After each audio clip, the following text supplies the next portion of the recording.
This video is brought to you by RockLock, the universal quick change strap lock. Perfect for rapidly swapping your favorite straps between guitars, even if the strap buttons are in different positions, as it will take me longer to finish this sentence than it takes to flip the orientation of a RockLock. While your guitar is being protected from accidental drops, its finish is also being protected by the included pads. Never fret about a dropped guitar, installing aftermarket strap buttons, or shelling out the big bucks for incompatible proprietary locking systems. Check out the affordable RockLock at the link below. Hey everybody, Ryan here at Plague Scythe Studios. Welcome back to the Tone Engineer, where after several years, we're revisiting the charming tones of the original Line 6 pod series, this time in the professional rack form, to cover some of my favorite original pod sounds from the late 90s and early 2000s, including some artists who used this only as a preamp, some who used gear that was within the same generation as the Pod Pro to complement or back up their live and studio rigs.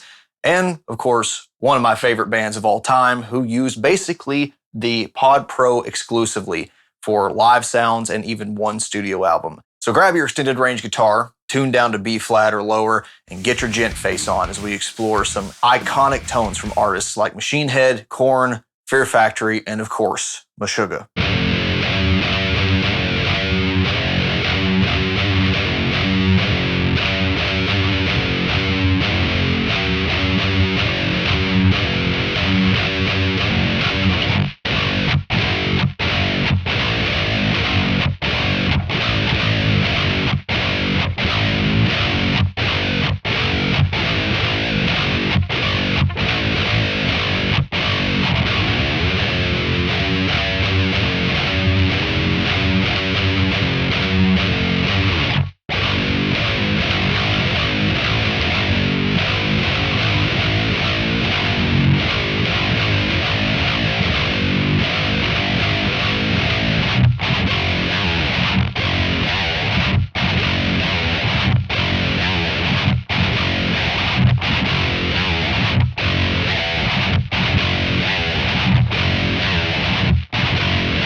While it's obvious that the star of today's show is the Line 6 Pod Pro, which you could call the 2.0 because it essentially shares most of the same functions with the Bean 2.0, really, when it comes to the dry sounds and even some of the lead sounds today, the true standout out of these products is the Rectified model, which is the main high gain sound we're going to be exploring today with all of these rigs.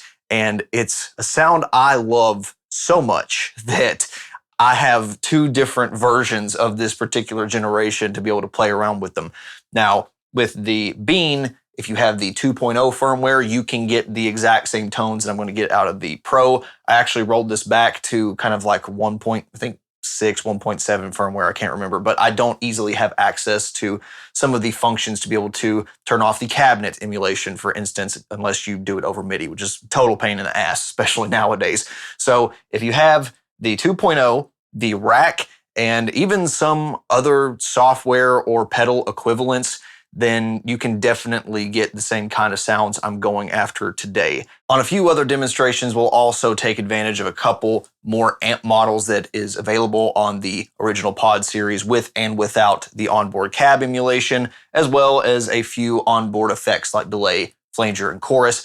Nothing particularly fancy, but I think it really works for a lot of these rigs, as well as boosting the front end with a couple of different types of boost pedals. As I've said time and time again about this generation, even if you have a big soft spot for some of the processed, like almost fake sounding preamplifier sounds that are available on this series, if you got a down-tuned 7/8 string guitar, there's a pretty good chance that for high gain stuff, you need to cut some bass frequencies. You maybe even need to cut some high-end treble stuff going into this to sound as articulate as you'd want out of a tube preamplifier. Finally, the guitar selection, and even in one instance, the bass selection, is rather important to note how I achieved some of these tones, and they're really not going to be one for one for a lot of these demonstrations, but it still should be kind of in the ballpark in terms of scale length or type of pickup used. And I honestly don't think it's really that sensitive.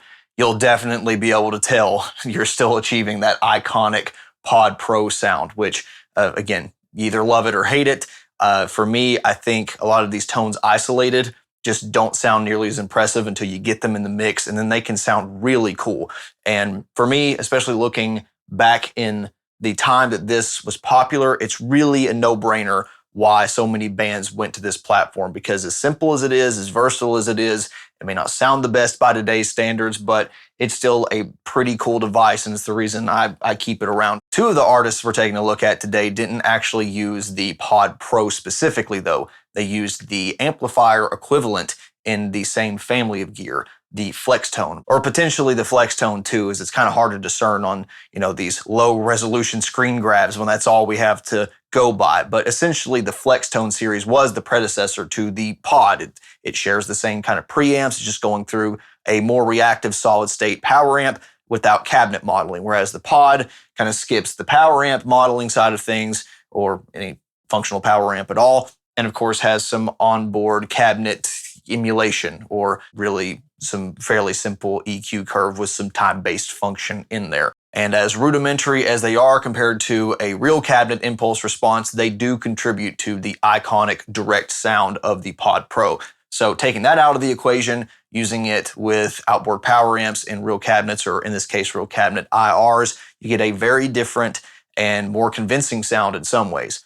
Though, to start off with, we're going to go with one of my favorite examples of the Pod Pro used live and in the studio with Meshuggah. While I recently covered Meshuggah's early to mid-90s live rig with a stereo valve state and all kinds of outboard gear and switching involved, it seems that sometime after the Chaosphere album released, they switched to the Pod Pro exclusively for touring, and I can see why. I mean, there's a lot less complication, even if every guitar or bass player has two of these things, compared to the monstrous rigs that Friedrich and Martin were carrying around during the mid-90s.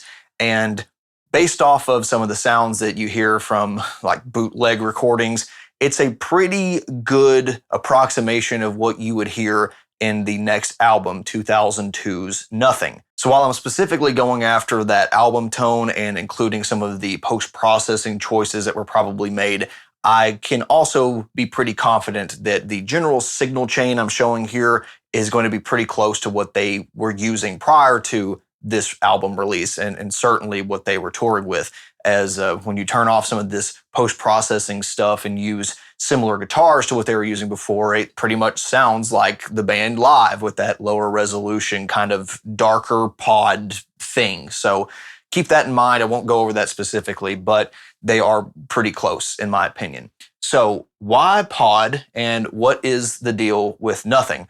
Well, if some of you out there are more casual Meshuggah fans and you have a song from that period come up on a playlist, you might be looking at this album cover and go, what's that? I thought it was blue.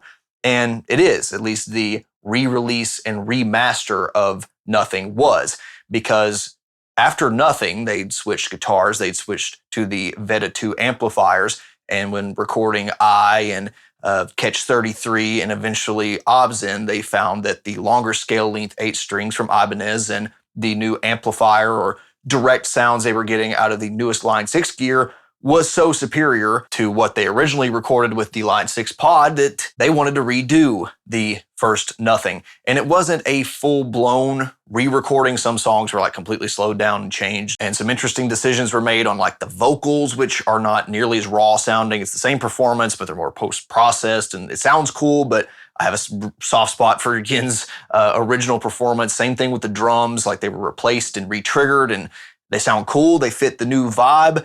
But the raw drums on the original recording are freaking awesome. I love them. But I think everyone can pretty much agree that the new guitar tone, not new anymore, it's almost 20 years old, but the newest Nothing release guitar tone is so superior with the Veta 2, and I would love to cover that one day. I could have with the Pod X3, but I'd like to have the real deal there. So even though I think the guitar tone I'm going to show here is not as good sounding, objectively, it's still really interesting to me. And I don't think it sounds terrible, especially when you pair this obvious, squishy, fake process thing with real drums and raw vocals and this super experimental sound.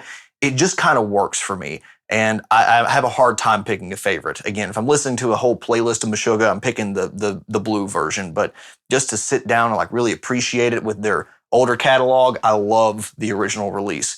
So as far as I can tell, though, interestingly enough, as I'll cover with some of the auxiliary guitar tones and even the bass guitar, it sounded like not only did it not change for the next release or the re-release of Nothing, so the bass guitar, the leads, the kind of background fill guitars all sound more or less the same. They might have been mixed a little differently, but it sounds like they were the original signal. And as far as I can tell, with what I was able to achieve on here, they came from Pod, meaning the bass guitar, lead guitars, all that are from Pod Pro, and they're on both versions of the album, at least from as far as I can tell from the isolated track. So that is all to say there's a little bit of pod tone sprinkled all over early 2000s Meshuggah, and I want to show you how to dial in some specific sounds from that album. So for 2002's Nothing, it originally started purportedly as an all bass guitar experiment, with them switching to 8 strings to achieve that low tuning while retaining the treble strings for leads and stuff like that. But the 8 strings they wanted to record the album with, and I believe eventually toured with, weren't ready for the album. And I believe those were the Nev-born 8 strings, which I love the look of, but they apparently had some tuning stability issues and they weren't built to the same quality as they wanted for road-going guitars. So instead, they recorded with down-tuned 7 strings. This is a point I'm a little fuzzy on. I don't know if they were the Nev-born 7 strings, the baritone scale stuff. I'm not sure if it was their custom Ibanez stuff that were extended scales at that point. Whatever the case, it does not sound nearly as articulate or contemporary Meshuggah-like as later albums would, which makes sense when there's probably a 3 to 4 inch scale length difference. For me, I went ahead and recorded this with my trusty Super Typhoon 28-inch scale length Lundgren M8 equipped guitar. It's kind of an in-between compromise. It's more like what they're playing nowadays, though a little bit shorter in scale compared to what they would record the mid-2000s albums with. And again, I feel like it's a little tighter than what they recorded with, but it still sounds like that overall thing when you plug it into a preamp like this. For all the guitar tones, it's kind of the worst kept secret that Meshuggah favored the TC Electronic integrated preamp in front of everything, and still kind of does in one form or another. So I'll be using my Dirtmonger Night Serpent, which has that circuit in here. and kind of doing the same thing they normally would, cutting the bass all the way, treble either at noon or a little higher to kind of give this thing some much needed treble frequencies, and dialing in the boost to taste depending on how much the gain was dialed up on this thing. And aside from that single pedal and some wireless guitar devices, it appears from pictures of their rig and from what I can hear, the Pod Pro was the only part of their signal chain for amps and cabs. And it seems that they zeroed in, just like all these artists, on one particular amplifier model, the Rectified. Number one, at least, because there is an alternate version you can access by holding down tap or hold and flipping through, and there's a second version, maybe, I can't remember off the top of my head, one might be like a trimoverb or a rectiverb or something. Doesn't really matter.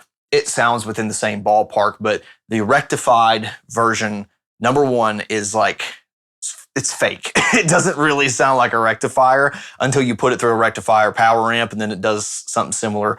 Either way, I love it. It's like early 2000s, just shitty new metal guitar tone, and like I said, I'm a big fan of it. But the stock cabinet model this thing selects seems to be the custom Line 6 4x12 cab IR air thing, if you want to call it that. And I think that is the position right here on delay swell if you hold tap or hold. Now again, on the original Bean, you can't change that. You get the cab with the amp and that's it. But on 2.0 or the Pro, you can hold tap and then switch to a different cab model altogether. You can bypass it. If you want to put it through a power amp, you can select a 1x12, 2x12, 4x10, 4x12. And from what I can tell, the secret sauce to Nothing 2002 is the, I think, 1978 Marshall with stock 70-watt speakers, of course, being a 4x12.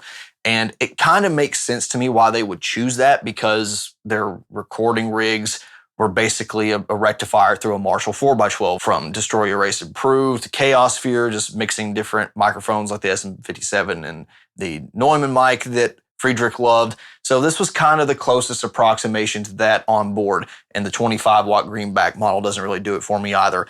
I personally think the 412 stock cab with the rectified model sounds better. Like if I'm jamming some songs on it, that's what I prefer, but that's what it sounds like to me on album. Now, if you feed that even with bass, treble, crane to get as much frequency response or frequency content in this device as you can, it still doesn't sound correct to the album. You can tell that's the right cab, you can tell it's the right amplifier, but it's just missing all kinds of frequencies, because I'm sure this poor little thing had to be EQ'd to death for any of these recordings. However, found a little trick. Although my 462 Sonic Maximizer basically sucks for any other piece of gear that is of halfway professional quality, it does pretty good stuff with the Pod Pro. In fact, pairing that with it fooled basically everyone that cared to respond on a previous video into believing this thing was a tube amplifier going through a tube power amp. And obviously it's a old school digital preamp going through a glorified EQ.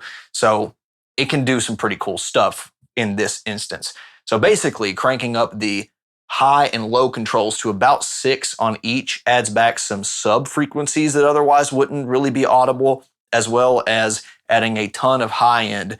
And that particular combination sounds really close to what's happening at the desk, so to speak, on recording, as comparing that particular setup with the isolated tracks makes it sound hi-fi, at least compared to what you would get without it. So it's scooping in a way, but it's really just adding more low end and high end that otherwise wouldn't be there.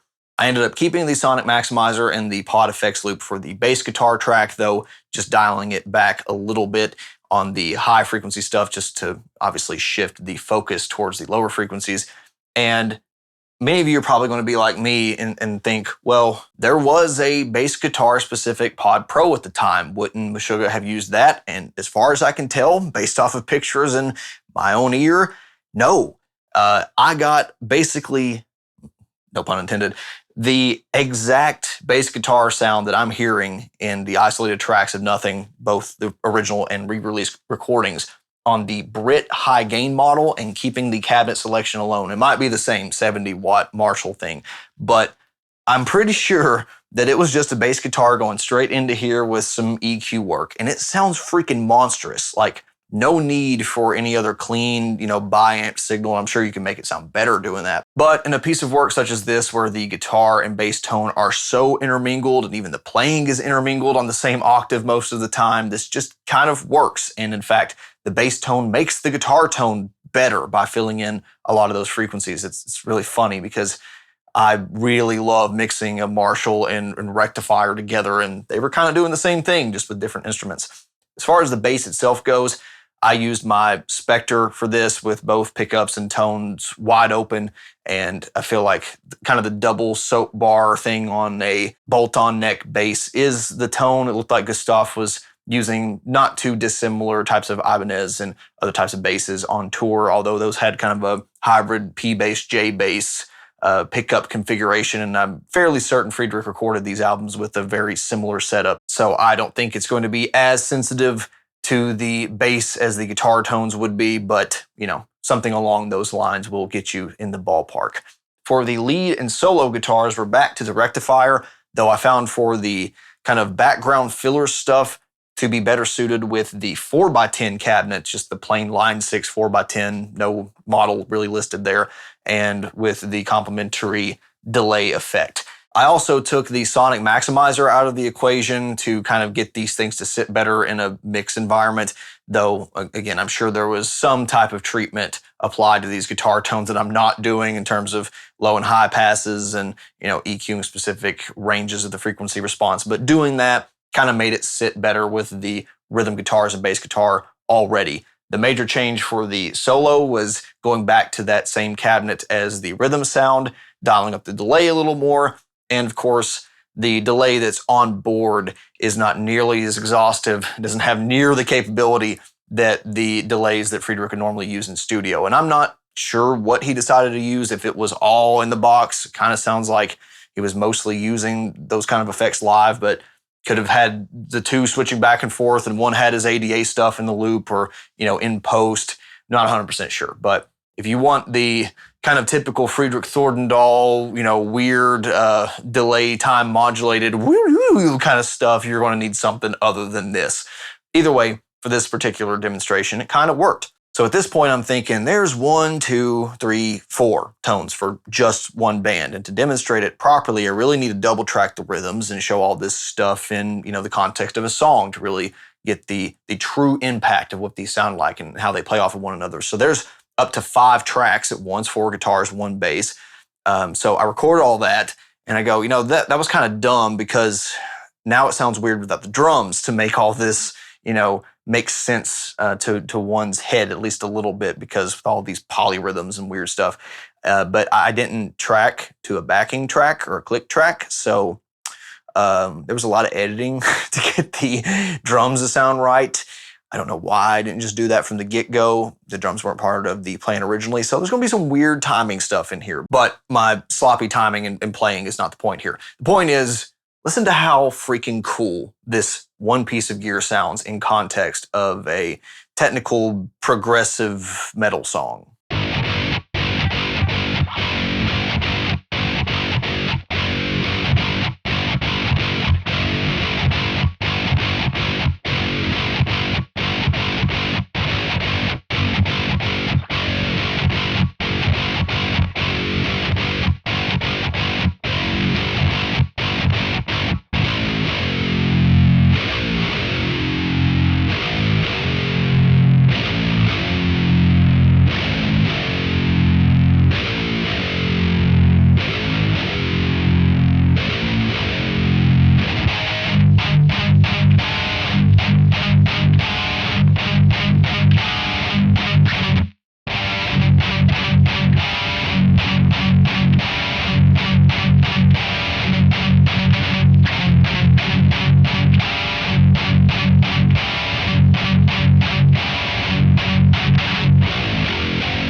Prior to Meshuggah's Nothing, Fear Factory had already released an album with the Pod Pro front and center on the guitars with Digimortal, which is apparently kind of a contentious album back then. Obviously, I was way too young to be exposed to Fear Factory at that point, so kind of a hindsight point of view, it's a good album to me. I mean, it doesn't stand anywhere near the heights of Demanufacture or Soul of a New Machine for me, but I really like the guitar tone. I like the work. I like the kind of almost electronic dance music type of influence, and I would kind of put it up there with some of Static X's stuff. I was listening to it in a playlist or a mix or whatever, but the guitar tone is a real standout to me among all of Fear Factory's discography, and I even really prefer it to a lot of the later Pod HD based tones that Dino started preferring in the later 2000s and early 2010s.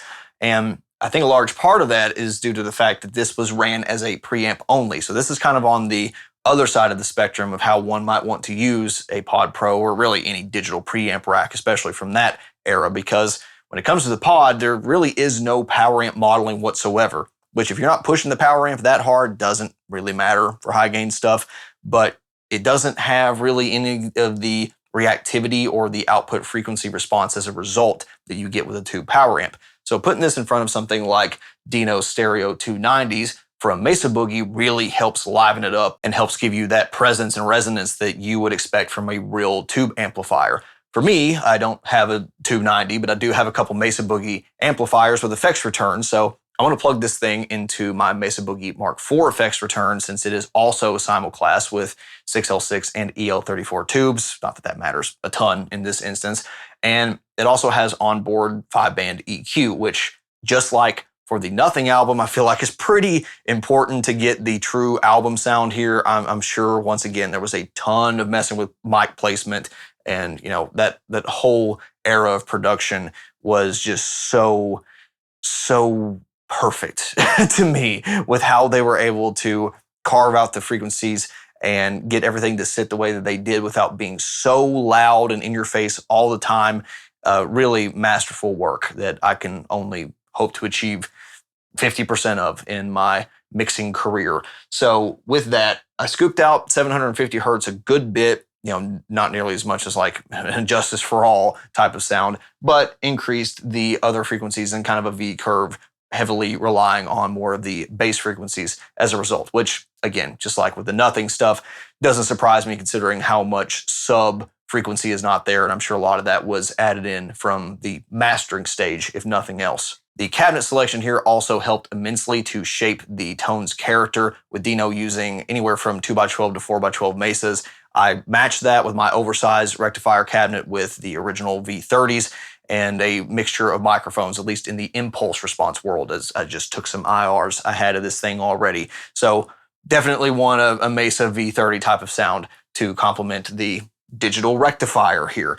But with all of that, it sounded good, but still incorrect, as the 7-string knockoff Ibanez Universe clone I've used in previous videos was just a little too chunky, not articulate enough, and didn't have that machine gun-like palm mute and, dugga dugga sound that we're looking for. So I'm not sure that this was anywhere near his signal chain. As far as I can tell, Dino only used a couple pedals up front every now and again, like one of the filter pedals from Ibanez to kind of start off on an introduction in songs, or, like a bridge that would have that lo-fi type of thing going on. But for me, I had to use some type of boost pedal to clean this damn thing up. You can get by with a regular tube screamer. I chose my Dirt Monger Instruments green slod, since this is what I usually record with. And the good thing about this is you can turn off the clipping diodes entirely and go straight to the IC clipping mode. But the way I had it dialed in wasn't really clipping. It just allows me to cut a little more low end than usual and turn up the boost as much as I want. So this kind of helped clean up the front end of the pod. Not sure if they used any other preamps or stuff on the album, and from the tours around that time, it doesn't look like he had anything in his rig to do that role, but it's very possible there was some other stuff either going on in his guitar itself or elsewhere that we just couldn't see in his rig photos. And for Digimortal and the supporting tour, that pretty much covers it.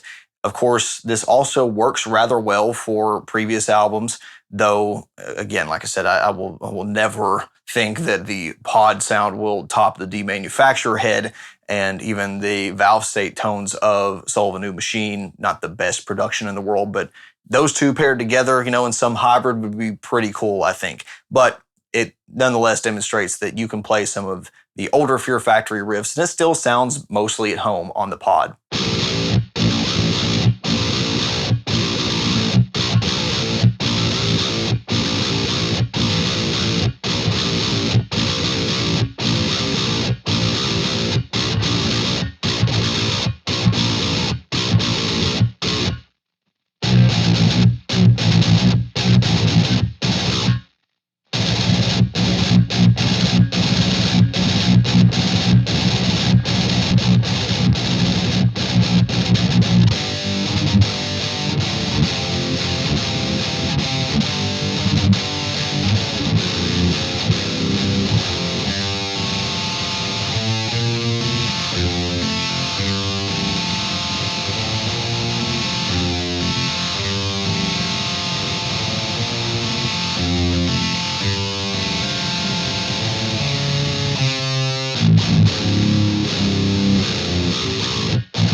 These next couple of artists are tougher cookies to crack, as it was only confirmed that one of the two even used their Line 6 product in the studio to some extent, and the second one, well, it only appeared in a live rig, maybe never showed up on album, and I don't even know if it was used at all during the sounds that were produced for this particular show, or if it was just a backup used for a couple tones, but we're going to try to get some usable sounds out of the pod nonetheless. So in the first artist case, Korn, the Line 6 flex tone head did show up in Monkey's and Head's amplifier rig, but there was really no confirmation whether it was even used, and I can't find any evidence that it was, though I wouldn't be shocked if they use it as kind of their effects only type thing, or if there was some oddball sounds that they needed, like introductions of songs or some of the leads or whatever, that they used that as their amplifier, where some of those channels were automatically selected, the effects was all in one, though it does seem that for a lot of the more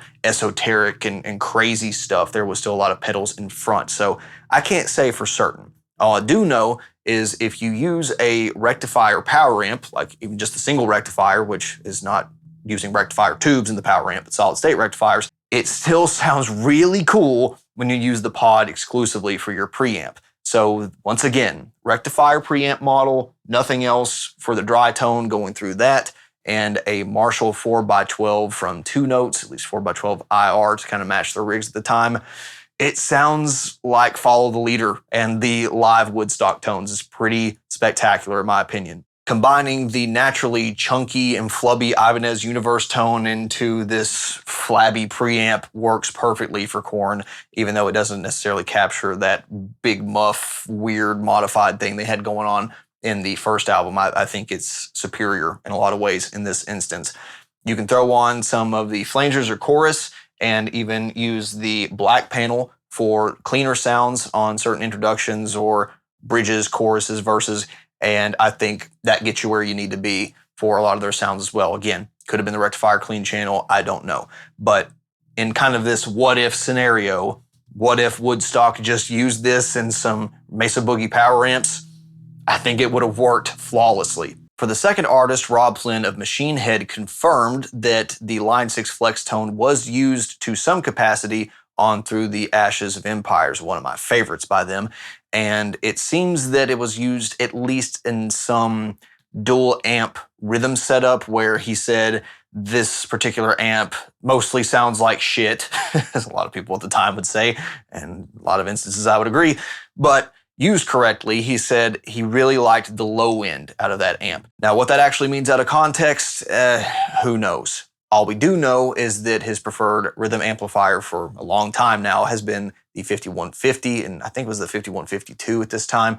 Either way, boosted by something. I used the SD1 in this instance, just like with the tones that he would get through Burn My Eyes. But considering his comments on the flex tone, I imagine that it was used in some quad tracking or at least dual amp setup to complement the 5150's low end, which isn't bad by any means. But again, when used with Marshall cabinets that he preferred, I think putting that flex tone or Line 6 pod style rectifier model in there gets you some insane bass, and not so much sub frequency as we had to make up for that before, but there's just this resonance in particular frequency ranges that I think does complement the 5150 in some way. So that's what I tried to imagine for Through the Ashes of Empire and kind of pair this up with a 5150 and Marshall cab rig. Putting this through Marshall cab as well because there's no evidence they used the Line 6 flex tone cab. It was included with that amp. Also, to kind of try to get some of that flex tone power amp in there, I used my Marshall Valve States effects return, which kind of is in the same ballpark of like a current drive solid state power amp. It's not the best tube equivalent in the world, but considering it's practically indistinguishable from an EL34 bass power amp like on my Cherrytone Gargoyle, I would call that a pretty good benchmark for good solid state power amp tones. So I'll throw that in there too. For the cleaner side of things or more effects heavy side of things, I also imagine that Rob did not employ the flex tone, but at least for some of the more subtle use cases, once again, the black panel kind of Fender clean channel on here and some of the flanger and chorus models does a decent job. He was more likely to use pedals up front or in the loop of the 5150, especially of the flanger, phaser, chorus variety, as he said that he prefers the analog stuff to sound more fucked up, which I think really comes down to circuit decisions and potentiometer settings, less to do with digital versus analog. But I do agree that at least for some of my attempts here, this doesn't quite cut it, but it's in the ballpark. You know, if you were covering this live or doing a YouTube cover, then I think some of these effects are not terrible to get some of those Ashes types of tones. So with that, let's see what this thing can do paired up with another amp modeler and how it can handle Korn's tones by themselves.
Well, as the serene tones of a Briggs & Stratton lawnmower engine continue to ruin the last third of this video's audio, I guess we'll call that the end of this tone engineer.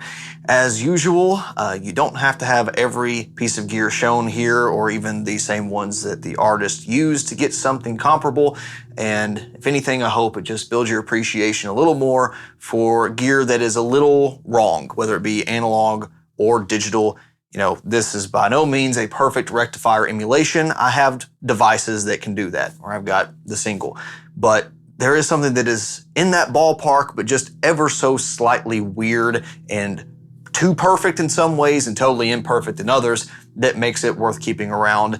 And I really hope one day I can kind of convince myself to use this for something, just as a tribute, if nothing else.